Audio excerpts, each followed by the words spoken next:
We will now calculate the amounts in the consolidated statement of changes in equity. Just keep in mind that we have the share capital and retained earnings must represent the equity amounts attributable to the owners of the parent, and we have a separate column for non-controlling interests. First column I want to talk about is the share capital. Now you can there see that it's only the share capital of the parent. But that is not something I want you to study by heart, that it's always only the parent. I want to prove to you why that is only the share capital of the parent. And I'm going to do the calculation here on this side.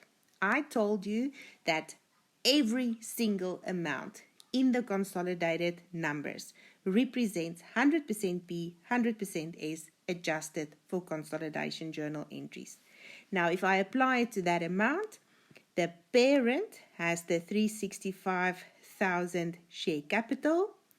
I add to that the share capital of the subsidiary, which was 142,500, 100% P plus 100% S. But then I apply to that the effect of the at acquisition journal entry journal 1, where I had a debit to the share capital of the subsidiary of 142,500. There's too many zeros.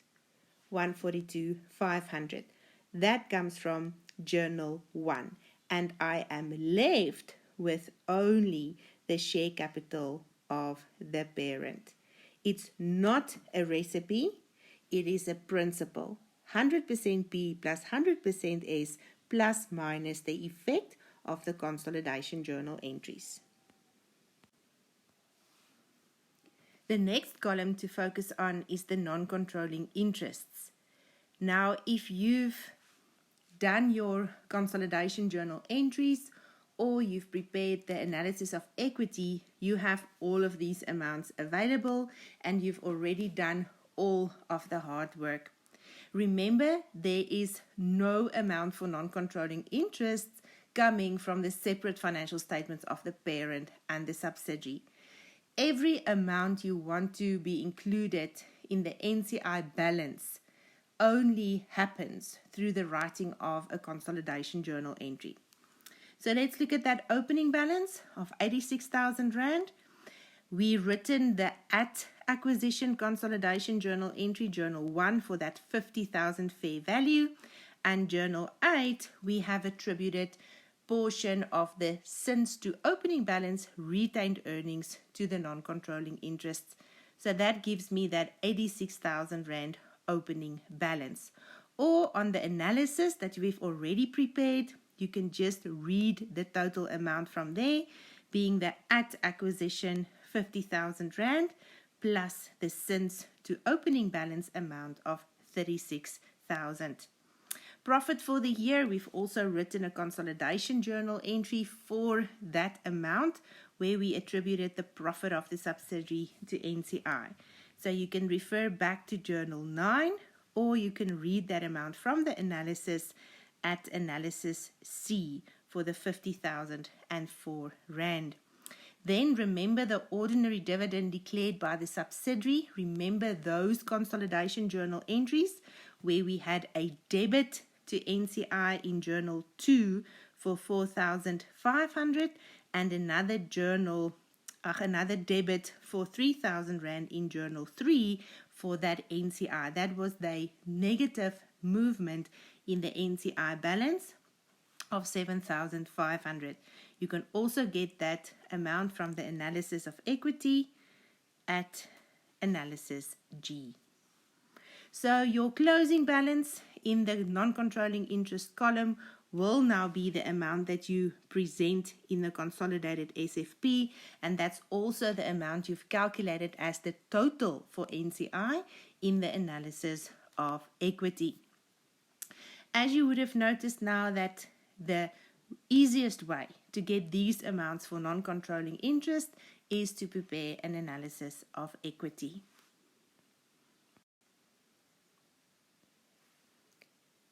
So the last column in this consolidated statement of changes in equity is the retained earnings. Now, if you have to prepare the consolidated statement of financial position, I always suggest that you follow this calculation for retained earnings and then just include the total closing balance in the consolidated SFP. It really helps to first get the opening balances correct, then think about the current year movements, and that then gives you your closing balance. Not necessary to prepare an entire statement of changes in equity, but if you follow this thought process, it makes it easier to include all the relevant amounts in that closing balance. But in the consolidated statement of changes in equity, we first do the opening balance, then we look at the current year movements, and that gives me my closing balance.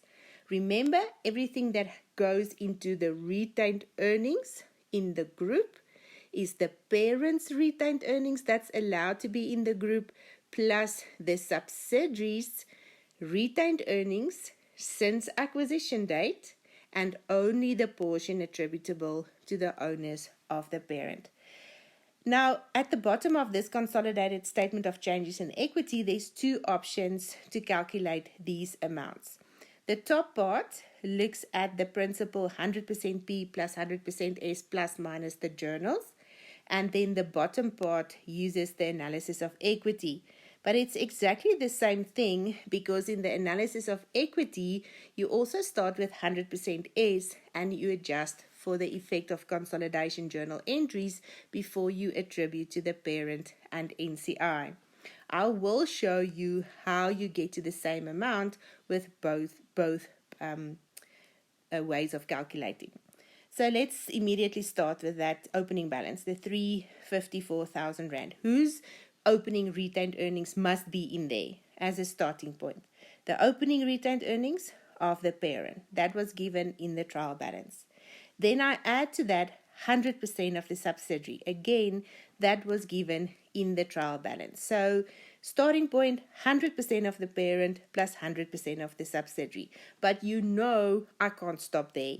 First of all, you must remember to exclude the at acquisition date retained earnings of the subsidiary, because it's included in that TB balance.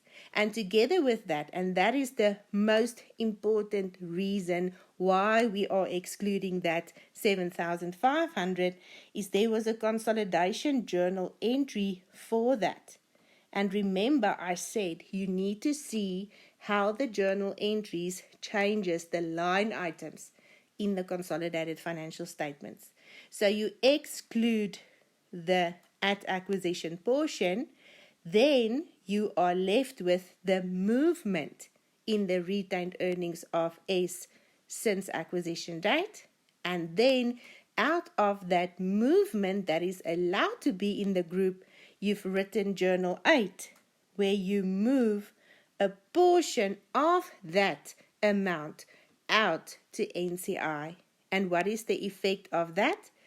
Taking out the 36,000 Rand that relates to the NCI amount included in their opening balance, you are left with the retained earnings of the subsidiary that's first of all allowed to be in the group, and then the portion of that attributable to the owners of the parent. And that gives you the 354,000 Rand. Let's look at calculation E down at the bottom, where we use the analysis. There we also start with 100% P. But now we take an amount from the analysis.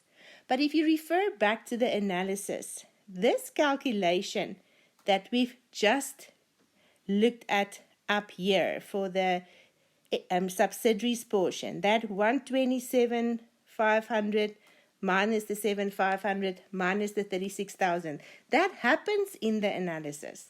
You started with the 127,500, you excluded the at, and you've attributed 36,000 to NCI. So the portion that's attributable to the owners of the parent is the 85,000. And that 85,000 is exactly what you did up there.